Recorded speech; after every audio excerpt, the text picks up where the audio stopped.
मशिनीची टीप घालायला शिकणार आहोत. ज्यांच्याकडे मशीन नाही ते हाताने सुद्धा मशिनीसारखी पक्की शिलाई करू शकतो. आता ही मी आधी तुम्हाला उलटी टीप शिकवते. उलटी टीप ही सुलट बाजूनी मशीनची टीप असते.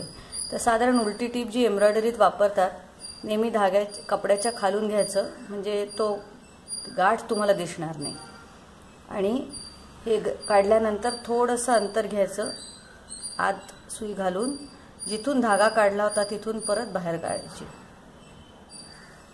परत धागा वळवून घ्यायचा, थोडंसं अंतर घ्यायचं आणि जिथून धागा बाहेर आलाय तिथे परत घालायचं.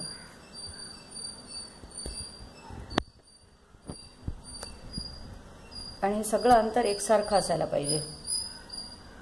ही झाली खरी उलटी टीप. भरतकामाच्या टाक्यातली उलटी टीप आहे. आणि जर याला आपण मागच्या बाजूने पाहिलं तर मशीनला जशी टीप असते तशी येते. अशा पद्धतीने मशीनची टीप.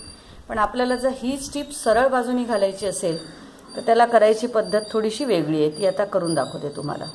सुई आधी आपण बाहेर काढली आहे. आता ती पुढच्या बाजूला घ्यायची, आत घालायची आणि खालून त्याच्या मागून काढायची बरोबर. हे अशा पद्धतीने.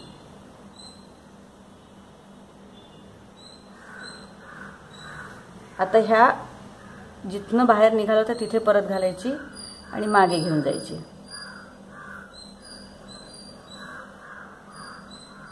परत इथून घालायची, मागे घेऊन जायची. या अशा प्रकारे पण आपण मशीनची टीप घालू शकतो. आणि या प्रत्येक टीपमधलं अंतर एकसारखं असायला पाहिजे, म्हणजे ते नीट दिसतं.